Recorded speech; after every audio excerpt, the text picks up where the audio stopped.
datang ka kuari kitu bae kiai dakwah teh anu ngamusuhan loba nu ngadenge aya jelema anu manut loba anu buang kawara geus bisa tukangeun nyana atuh loba nu mata kula kudu nyeri hate sapangkat Kangjeng Nabi bae ge teu milu kabeh ka Kangjeng Nabi atuh komo urang geus sakieu ge geus alhamdulillah nu mantak pangistimewa da kiai teh nu bersyukur syukurna kiai mah kieu cek Tuan Syekh Abdul Qadir ketika manehanana ngaji alhamdulillah Gusti abdi mah syukur hiji dibere bisa ku Gusti kadua dibere didarengekeun katilu ieu nu paling anugerah mah antara kula jeung nu ngadengekeun teh sarua pada dibere taufik jeung hidayah tah syukurna kiai teh kos kitu tah ketika dak anu ngomongkeun kudu syukur cek Tuan Syekh Abdul Qadir mun aya kiai haju diaromongkeun ku jawara diomongkeun ku lurah diomongkeun ku camat diomongkeun ku pangsa kiai-kiai diomongkeun alhamdulillah syukuran alhamdulillahirabbil alamin sebab naon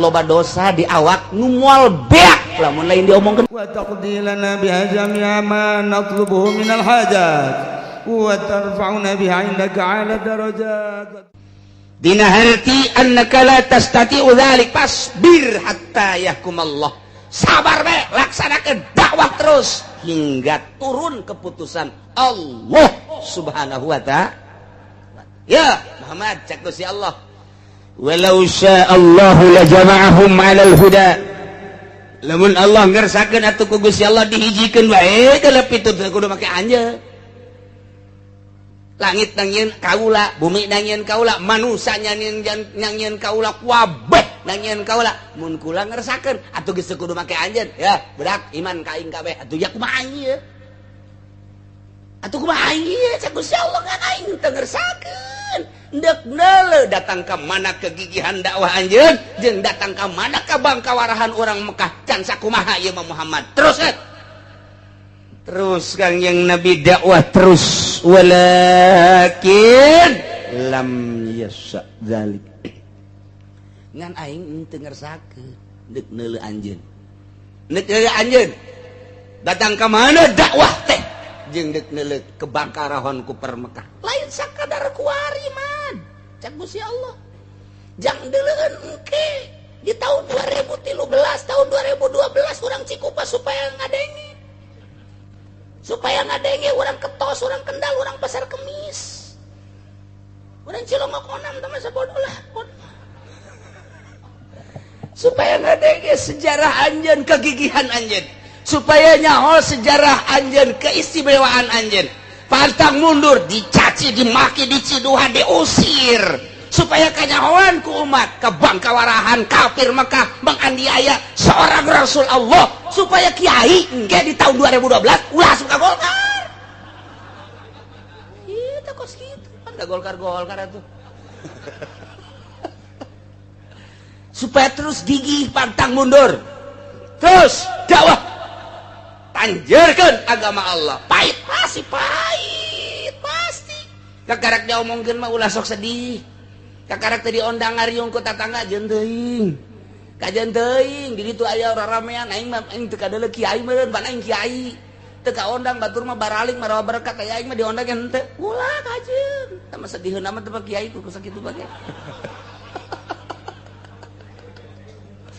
terus bae terus dakwah terus ajakan konsepna ikhlas lillahi ta'ala mun aya batur dakwah alhamdulillah bisaan aing henteu bisa dukung mun aya batur mantep masya Allah alhamdulillahirabbil alamin nyana mah hebat jasa segala rupa bisa doakan lain kieu si eta diondang di dona aya henteu goblok beureun atuh aing teu kabeuli Innova si eta mah geus kabeuli deui ih tah si kiai kunaon deuleuhanna kadinya bae bareng tanjurkeun agama Allah urusan kos kitu mah tama geus anggeus Allah mere di Lauhil Mahfuz geus aya tulisanna geus anggeus diudang-udang ku urang lain milik urang mah moal cicing bae urang dimiskinkeun ku Allah sedang bae cicing bae urang disugikeun ku Gusti Allah atuh sugih bae geus anggeus jadi masing-masing ieu manusia teh pembagian hartana geus anggeus urang can lahir geus aya di dituna bakal kitu atuh nek naon make jadi hasud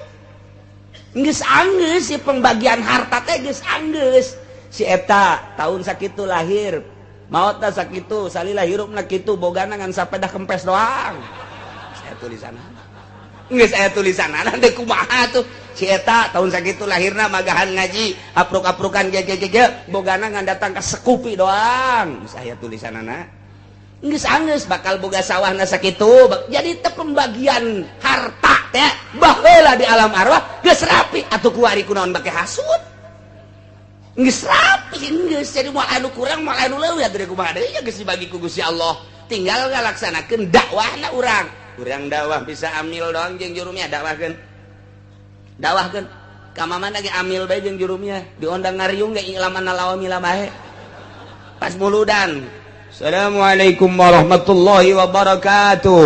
Waalaikumsalam. I'lam anna al-awamila fin nahwi mi'atu amilin. Ternyata amil eta aya 100. Jumlahna kabagi dua, labziyatun wa ma'nawiyatun. Hiji amil labzi, kedua amil bangsa manawi. Labziyatun minah cak masyarakat euy muludan ieu mah ke tenang heula engke ge aya. Ge aya. Atuh bisa amil bae. Engke cak masyarakat teh ulah diondang deui nya mah ilam deui. Ajeun bisa da sakitu. Kula mah inget ka Saleh bae ta Saleh didinya di mana di Pangodokan. Baheula sok diajak-ajak ku Abah hayang muludan aya Rajaban. Abah mah panderi ge kaya waktu ngomong ge waktu teu tah kakolotnakeun ka dieu. Keur ngora ge kitu bae. Saleh teh sok aya bae inget bae. Ceramah di Pasar Kemis tadi di Haji Sungud. Kula kadedelekeun bae. Rukun salat 6. Rukun salat tidak kurang tidak lebih 6. Katukang 6. Terus dibejakeun hiji-hijina beres. Diajak tadi ke Masjid Gelam Haji Muhammad Nur baheula tadi geram teh aya tadi dinya pas saleh. Terus ceramah deh. Saudara-saudara sekalian, rukun wudu 6. Ya, ini ada 6. Hati-hati kalau nanti ada orang yang membawa paham rukun wudu itu 7 sesat. Atau dikurangi menjadi 3, lebih sesat lagi. 6. Diondang deui ka ditu ka Cilongok Gandu. Ngilu deui kula aya deui Saleh. Dulur-dulur saudara-saudara, rukun wudu 6. Sakula ieu mah asana ieu bae. Bener bae di Cilongok di dieu. Sarua bae. Di dieu ieu. Pas di majelis ieu baheula zaman Abah aya nyana. Jangkung jelemane. Saudara-saudara ahli pengajian, hati-hati rukun wudu 6. Tapi kapake bae. Datang ka kuari terkenang bae. Pas katerep aya Saleh pasti rukun wudu deui ya.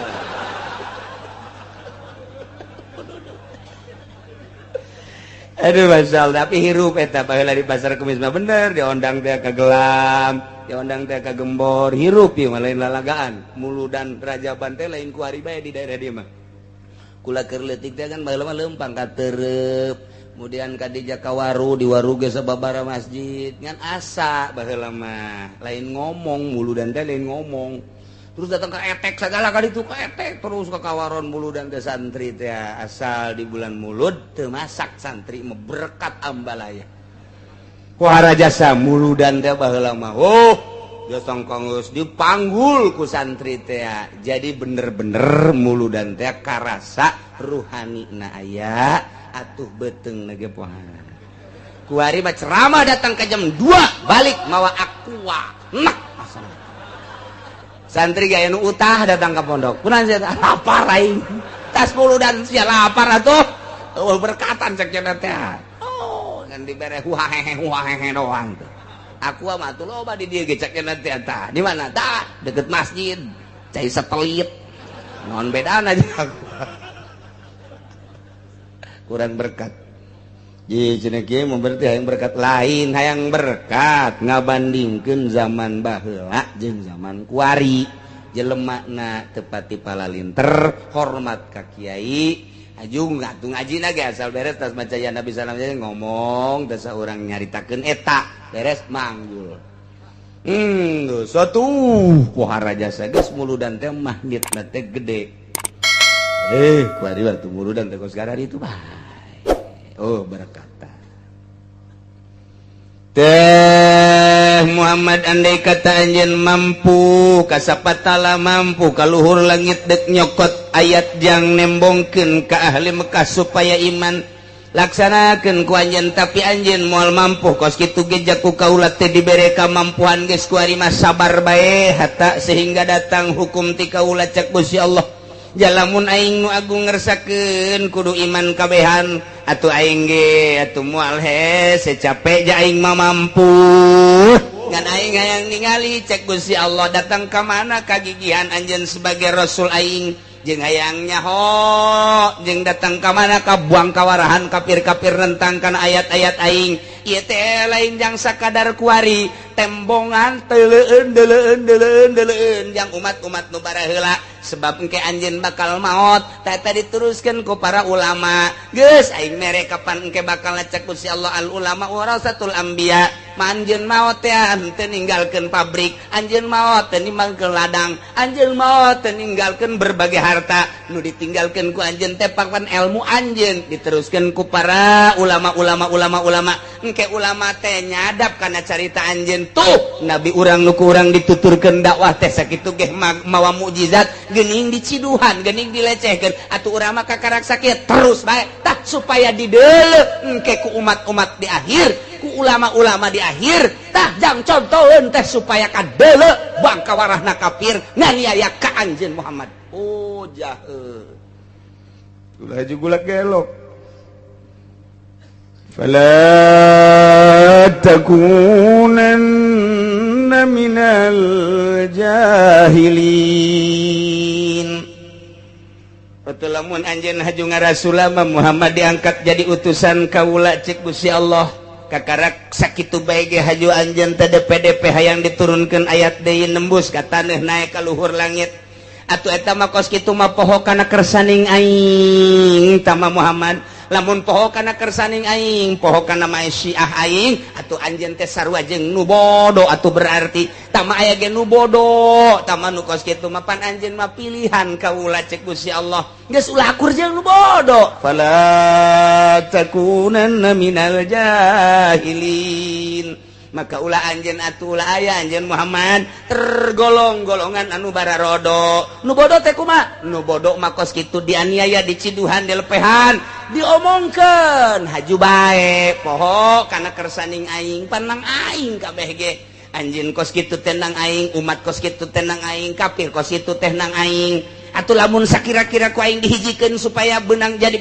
boga pituduh mah atuh gampang jasa eta mah kumaha kersaning aing geus tugas si anjeun mah Muhammad dakwah adapun daek jeung teu daek lain urusan aja urusan kula cek Gusti Allah kumaha kersaning aing takarak empeh kanjeng Nabi oh jaheul ya Muhammad innama yastajibul ladzina yasma'un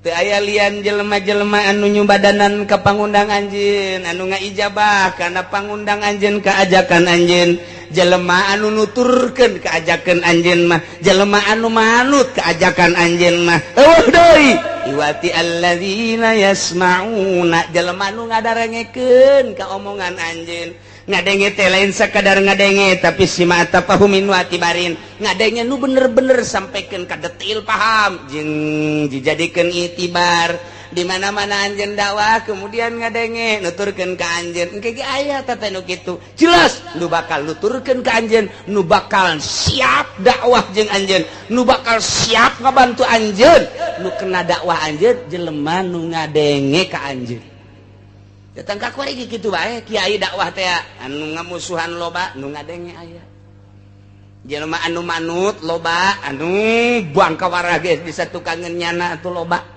nu mata kula kudu nyeri hate sapangkat Kangjeng Nabi bae ge teu milu kabeh ka Kangjeng Nabi atuh komo urang geus sakieu ge geus alhamdulillah nu mantak pang istimewa da kiai teh nu bersyukur syukurna kiai mah kieu cek Tuan Syekh Abdul Qadir ketika manehanana ngaji alhamdulillah Gusti abdi mah syukur hiji dibere bisa ku Gusti kadua dibere didarengekeun katilu ieu nu paling anugerah mah antara kula jeung nu ngadengekeun teh sarua pada dibere taufik jeung hidayah tah syukurna kiai teh kos kitu tah ketika dak anu ngomongkeun kudu syukur cek Tuan Si Abdul Qadir mun aya kiai haju diaromongkeun ku jawara diomongkeun ku lurah diomongkeun ku camat diomongkeun ku pangsa kiai-kiai diomongkeun alhamdulillah syukuran alhamdulillahirabbil alamin sebab naon loba dosa di awak nu moal beak lamun lain diomongkeun batur aya dosa-dosa nu kuduna beakna diomongkeun ku batur nu batak ulama osok nitah rah omongkeun aing gusia atuh omongkeun aing abeh aing beak ke aing ka sorga sia mah ka neraka bersyukur kieu teh di mana aya sempadanana kiai mah kiai Allah mah selalu bersyukur ka Gusti Allah jadi di luhur syukuran nu biasa bersyukur teh lain sakadar bersyukur bisa ngaji bersyukur dibere bisa jeung dibere nyambung tah eta teh kabehan syukuran ku anjeun anjeunna bisa ngomong bisa nyampekeun jelema bisa ngadengekeun jeung bisa make tah di luhur eta teh nang Allah syukuran ka Allah nu geus ngajadikeun anjeun jeung masyarakat seperti kitu mantak moal aya kumaha jeung nu sugih akur bae janang Allah daek ngajina nu sugih teh nang Allah daek ngajina pejabat teh nang Allah daek ngajina nu susah teh nang Allah daek ngajina jawara menang Allah lamun ku urang di aku balik deui asa urang aku beta nang aing tah nyana ngaji teh ta teh ngadengekeun aing kaharti asana aing asana engke ge saminggu 2 minggu 3 minggu geus mah asal di aku baca Tuan Si Abdul Qadir asal di aku nang urang teu darekeun ngaji tapi lain nang aing nang Allah aing nage bisa ngomong jeung bisa ilmu teh nang Allah geus aing mah sakadar alat Allah aing dijadikeun alat Allah satungtung ku Allah dijadikeun alat Allah tah jelema teh ku alat Allah eta teh daraekeun geus aing bersyukurna ka Gusti Allah lain nyukuran sorangan nyukuran itu nage terus jadi syukuranna kakabehan geus alhamdulillah mah akur bae ge jeung sabaraha jeung saha-saha ge datang jelema ngora keneh lalaki alhamdulillah tanya datang aki-aki tanya datang nini tanya datang gadis atuh nini bae ditanya tuh kumaha gadis akur bae hartina akur bae kena ka dituna musbal aya naon sebab naon bersyukurna langsung ka Gusti Allah Subhanahu wa taala nyukuran diri dibere bisa anu hebat salat ge pergi tuh salat teh urang salat Allahu Akbar urang mah kakarak datang ka ngahartikeun babacaan urang lain jore bagus eta teh geus aya peningkatan ngaranna begitu urang baca bismillahirrahmanirrahim kalawan nyebut jenengan Allah anu Maha Rahman Maha Rahim alhamdulillahirabbil alamin sadaya puji eta tentu ka Allah nu mangeranan alam kabeh eta mah urang jadi penerjemah ngaranna ku situ engkena tungtungna sadaqallahu maha besar Allah berarti sholat ini diterjemahkan oleh saya. Nah, eta kos gitu terjemah bagus. Eta saya peningkatan. Naik dari saya tiga lain eta. Eta mah geus biasa santri mah tah ngamaknaan kos kitu mah. Allahu Akbar. Alhamdulillahirabbil alamin. Ngarasakeun maca kalam Allah. Teu sakabeh jelema bisa maca kalam Allah. Berateun batur mah tapi ieu kaula mah dibere ku Allah tanaga lisan kabeh dibere bisa tah ukuran eta naik deui saeutik lain eta ku Gusti ieu keur dijadikeun wayang kumaha wayang mah teu daya teu upaya nyileuk dicileukeun ku dalang tungkul ditungkulkeun ku dalang isuk pageto mah diasupkeun ka sigotaka beak geus kabeh geus teu daya teu upaya sapira wayang urang teh terasa wayang ngan eta mah lain ucap tah mah kos itu perasaan geus ieu mah ngajina geus ngaji rasa Allahu Akbar teh maknana lain Allah nu agung tapi geus hese gamanaanana tah geus terbiasa tah mah ngaji sapina geus Allahu Akbar teh nu kabayang Allah nu keur ngagerakeun urang sungut urang maca Allah leungeun urang takbir awak urang ieu nangtung tah eta teh geus lain kudu dikitu-kitu ngan eta mah terjemahanana bakating ku deukeut jasa jeung Allah Allahu Akbar geus leungit Allah nu maha agung mah lantaran geus aya dihareup urang teh lamun nyuratan ka Kabogoh ku ari teh engkau adalah kekasihku tercantik di dunia tidak tahan aku ketika aku memandang wajahmu terik matahari yang panas menyengat ketika aku melihat wajahmu teduh rasanya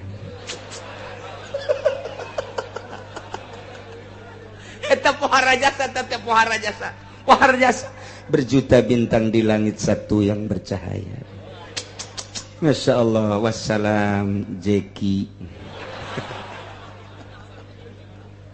Dibaca kok itu ngaleket teh. Eta bisa teh asa jauh jeung nyana. Jauh teh jeung bebene, urang bisa kos kitu. Ketika urang hareup-hareupan jeung bebene, wajahmu dia tolol atuh. Geus lain ulah-ulah geus wajahmu geus deket mah toel. Geus toel geus ulah wajahmu kuari mah geus. Geus bae langsung toel. Urang lagi peureum ge ditoel-toel terus. Geus lain wayah ngomong. Lamun jauh urang ngomong.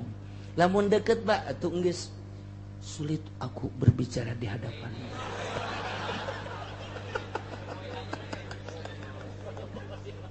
Tidak ada yang dapat kukatakan isi hatiku.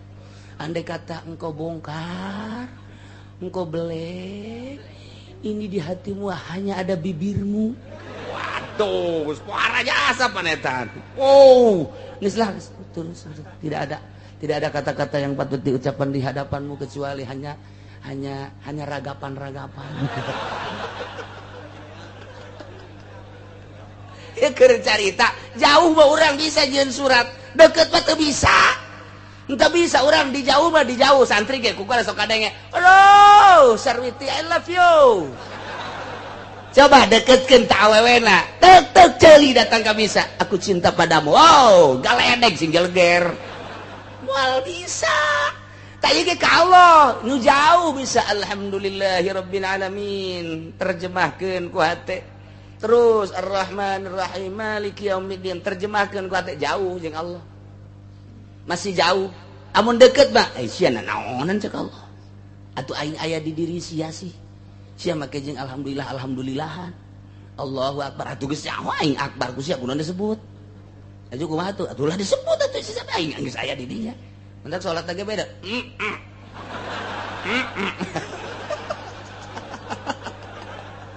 Atuh lah kos kitu mikung ngaranna. Mantak tetep syariat dan syariat ngan geus liwat ti syariat alamna kuali geus alam tariqah geus salat lagi geus lain deui asa aya Allah Allahu akbar geus lain Allah nu maha agung geus hese eta mah hese diterjemahkeun heula sebab salat perasaan kamari keur di syariat nyana Allah yang maha besar. Subhana rabbiyal azim wa bihamdihi, maha suci Tuhanku yang maha agung. Eta mah terjemahan. Ketika jauh jeung Allah pasti kos kitu. Ketika geus deket jasa jeung Allah. Wa nahnu aqrabu min hablil warid. Asa kadeuleu Allah teh. Kamari mah asa dideuleukeun. Kamari mah asa neuleu. Aya asa dideuleukeun mah jauh kene ieu asa neuleu ka Allah teh. Deuleu ka Allah.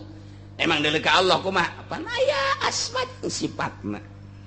Aina lezatna mangke urang edan moal kuat Kangjeng Nabi Musa ge neuk neuleuh Gusti Allah di Gunung Tursina eta teh lain edan-edan teh sakar ngaranna. Sakar teh fana ngaranna.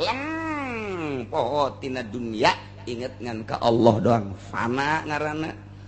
Tah kuari ge kuari urang tah lamun luhur pangkat kos kitu bae ketika salat teh Allahu akbar. Geus hese jaritakeunana terus babacaan teh asa ditungtun ku Allah, asa Allah bae. Ieu mah keur carita deketna ka Gusti Allah. Nah, iyalah innama yastajibul ladzina yasma'un Muhammad deui anu bakal ngaijabah kana pangadak anjeun sehingga nyana jadi iman ka anjeun iman ka kaula.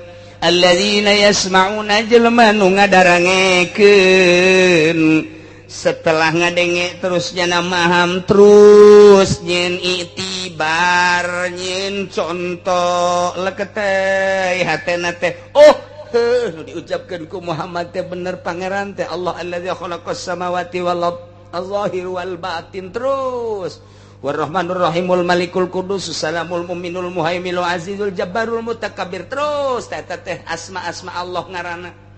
Ta ieu Gusti Allah teh kos kitu tah teh. Oh bener Muhammad teh diutus ku Gusti Allah jadi Rasul Allah lantaran dibere mukjizat bentukna Al-Qur'an.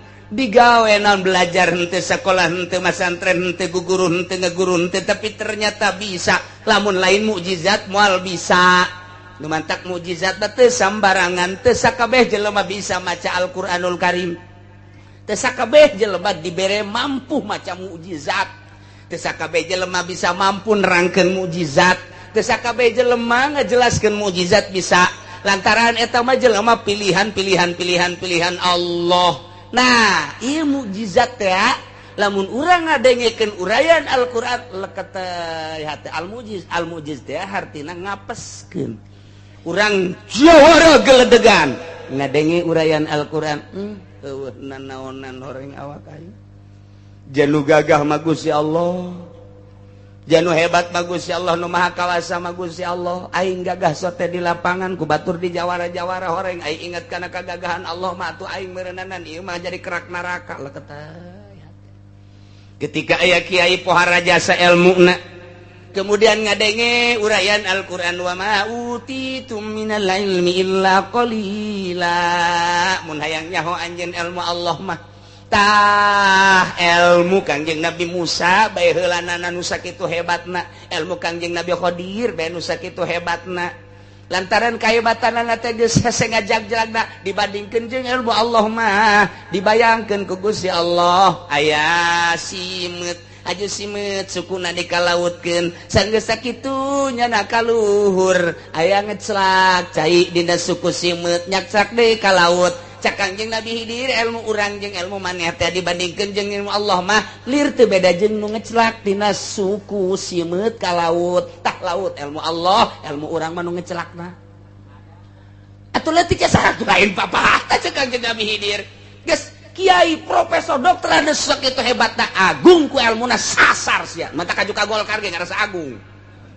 Eta lain dibawa tawadu ka Gusti Allah jatuh daya tuh baik kubatur di kiai-kiai Gusti kudu di kiai-kiai kubatur di buya-buya ih banyak di buya-buya teu meujeuhna Gusti abdi mah di abah-abah atuh abah mah dukun bareng ka dituna lemah di hareupeun Allah wa ma utitum minal ilmi illa qalila endek daon di hareupeun Allah nu dibanggakeun endek naon di hareupeun Allah nu disombongkeun gagah tandingan Gusti Allah ilmu tandingan Gusti Allah orang-orang mah abid orang-orang mah makhluk dibere kieu teh nang Allah nang saha eta tanya hok kitu Al-Qur'anul Karim al-mujiz Quran ngapeskeun ka setiap jelema saha bae lamun dek aya urayan Al-Qur'an leket teh Masya Allah eta encan diwirid kakarak diuraykeun geus ngaleket teh wirid ku ari aya awewe nyiduhan ka urang sambat ka nya aya tolol teh budak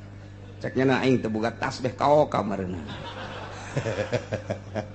aing neangan heula ka Cisoka aing Cisoka mah loba ahli hikmat datang ke Kiai Cisoka baca tah yuqala yusufu li abihi ya abati inni ra'aitu 11 kawkaban wasyamsa wal qamara ra'aituhum sajid mun siatan sujud di hareupeun aing ulah pajar kaoka wirid ku orang bener waduh mamawa samping Masya Allah mana Ipin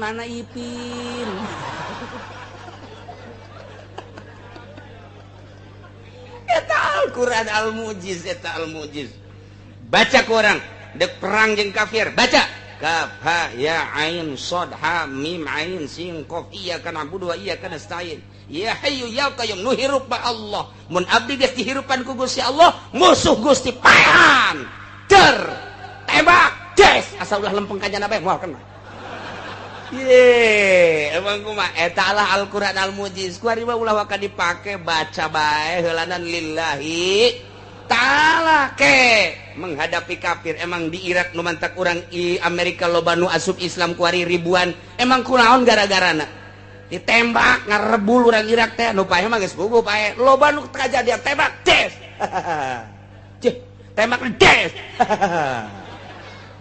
tembak deui 3 kali des sini pan sieun ieu tembak mah mau lari kemana mun cer ngomong urang mah mau lari kemana ini negara Irak negara saya kemana kamu lari kelepak bae pan sieun sok kota senjata kotrek no awas ya dekil ya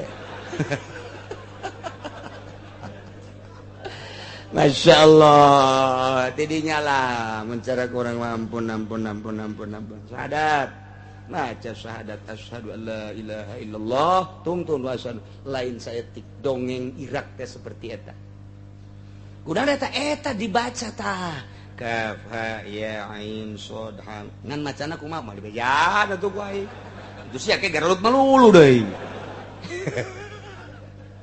ji atuh Al-Qur'an mendek naon wah pokoknya mantap jasa guys eta Kiai Soleh anu di ditu teh di mana di kitu Madura anu manehanana tapa kemudian dilingker kunaon ku areuy kemudian ku akar geus 20 tahun pan cicing bae di dinya teh mereka panggih ku anak raja ende muriang nu kudu di kitu ngadahar daun tangkal eta nyokot begitu nyokot dulu ke handap aya jelema eta nah ieu bae dibawa ka ditu dinaon kata disalametkeun poho tak ka daun eta disalametkeun begitu datang ka dia diurusan pan ku anak raja cager padahal can minum daun nu dimaksud teh horenganan lain daun titah neuleuh doang petunjuk Allah lain sa daun-daunna di handap aya saha eta geus kasimpulanna mah pan eta teh jadi kawin bae ka dinya tah gara-gara daun pan kawin urang masa gitu datang bae pan embung nyana mah pun tapa bae pun dae keur anak raja jadi kawin mah jadi bae geus kasimpulanna mah nyana ka gunung deui begitu endekna la wudu eueuh cai pan cai ditambahi di luhur gunung dai tambah cek urang mah hei cai ka dieu kaula deuk salat naek cai ka luhur teh datang ka kuaripan aya bae di luhur heran di handap naik ka luhur pan urang mah di luhur ka handap ge teu ngocor-ngocor jauh listrik mati handap ka luhur otak pake naon eta make kaf ha ya ain shad ha mim ain sin qaf iyyaka na'budu hei cai ka dieu nah kan ya Allah ya Rabbi Masya Allah cai di handap nurut ka luhur teu kaharti ku ieu tah teu kaharti naon eta isi atuh kabeh makhluk Allah ku Allah geus nurutkeun batu nurut bae tah Hasan Basori jeung santrina 40 henteu ka Mekah pas jasa pelebah kitu di Irak keneh di Irak teh kebeneran gitu ngendong di imah nini jeung santrina 40 pas dek maghrib cak Hasan Basori coba neangan cai eueuh cai aya ge nini ketok nih kulaan ieu rek salat maghrib ieu eueuh cai di tukangan imah cak di nini tukang ini mah jamaah aya geus sumur doang atuh heuh eta parenti nini ngalah wudu ya timbaan emang butuh kene timba ya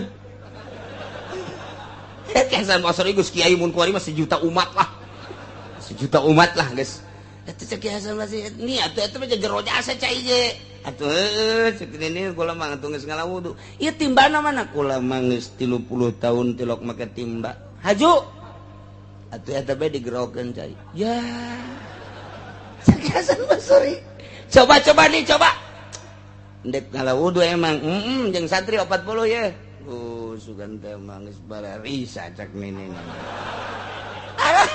cak Hasan Basori ai kiai izin jasa ieu bener bae ai cai kaluhur ya aya Kiai Hasan Basori jeung santri ndek ngalah wudu lain ngalah wudu ngahaneng bae Kiai Hasan Basori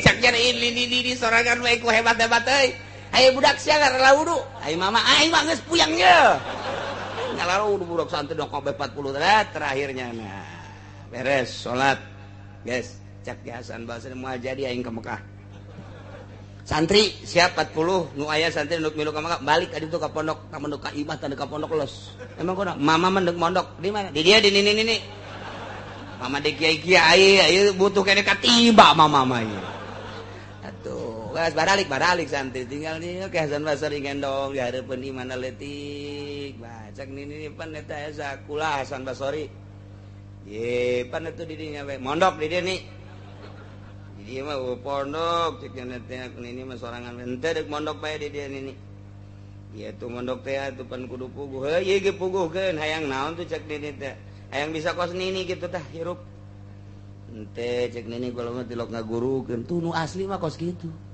lain dipajang toriko siapa yang mau masuk toriko diharap ke sini pakai mahar. Seret habek ya kos gitu.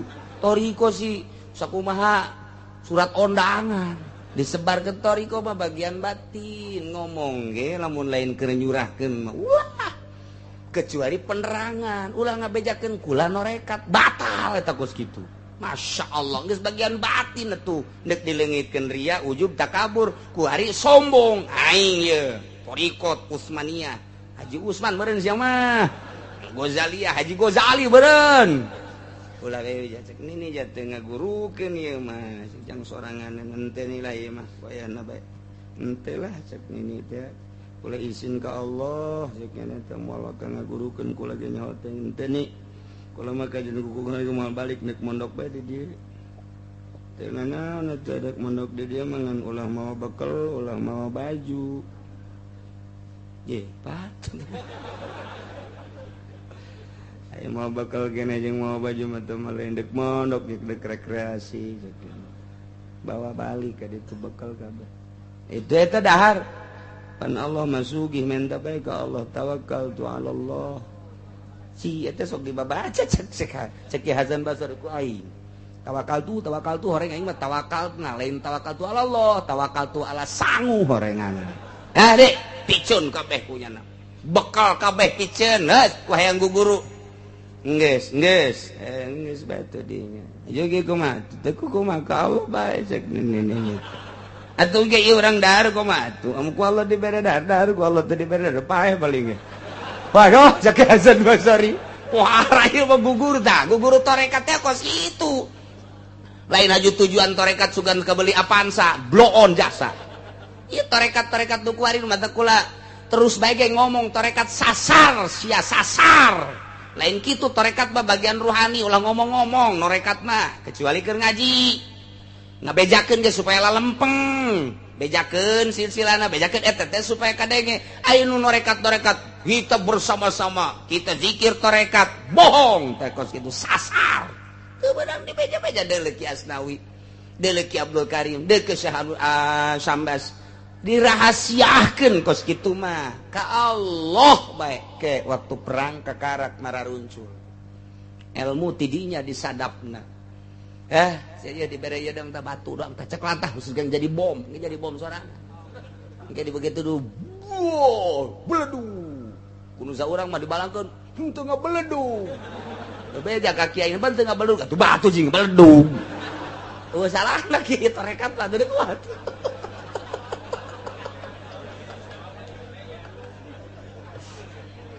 langsung ke guru Ki Hasan Basri dia nini maca sholawat etalah dalail ieu jeung poe Jumat ieu poe Sabtu ieu Minggu ieu Senin kabeh bacanya di samping eta ieu baca ieu nu sejen-sejen bebas dibaca eta sahibud dalail teh Abu Hasan Asy-Syadzili baheulana ikir carita kamaziahan di nini maca dalail geus beres dibaca dilempengkeun deui ku nini niatna nu bener cek nini lain kitu waliullah waliyatullah nini itu ulah sok hayang sorga aca nini mah jang ngadoana teh lamun aya harta jang kafir bae mun aya dibere sorga jang mukminin bae ai ninina ka mana ka nu nyieunna bae ka Allah gitu tah kitunya cek geus lempeng Syekh Hasan Basri langsung tet bisa nepi lah usul ilallah dites kunyana dites tah cai nu di sumur teh cai coba kaluhur cer jaheuh aju ngomong cai kula dipanggil ke anjeun deuk naon cicing biasa nyoba doang ulah sok dicoba-coba kula pan makhluk Allah jeung kepentingan ibadah mun deuk wudu deuk junub dek aya nginum dahaga kakara aya resepsi coba-coba kula nyaho teteh kocobaan kos kitu teh takabur bebeja deui ka balik deui ka mana cak nini teh aya cai bebeja ka dieu aya murid nini takabur sia emang kunaon ngajawan aduh cak Hasan Basri aing ngajawan jasa yes, saya malam lempengan, geura balik ka ditu cek nini geus balik geus usul ilallah geus jadi wali jadi mujahadah zuhud konaan geus aya di dinya berangkat eta pas sungai Tigris balik ke Hasan Basri aya jelema ragag di jembatan tat pohonyana iya fulan hei ki anu eureun di luhur ka luhur teh ka handap eureun eta ge jalan refleks tama refleks jadi henteu tak kabur tama refleks kekarak ye jelema di ditu di ka luhur teh ka handap nu cek Hasan Basri di kamanakeun ieu jelema ieu ayunya nanya, pulang, sangaran, hayang kalut, hayang kalur, atuh kalur, kalur, tek dikir gendong, make curug turun ka kalur naik, iyalah ilmu Allah teh kos gitu. Eta orang cerita di Baghdad Bandung kamari di ziarahan teh jelema-jelema kos kari itu termasuk Ki Hasan Basri nu urang sok dihadiahan di silsilahna aya nini encan Rubayatul Adawiyah ulah kudu itu atuh ulama di urang bae mun dicaritakeun pohara jasa asal ulah asup Golkar. Ya Allah, ya Rabbi, jauh asup Golkar mah, jauh.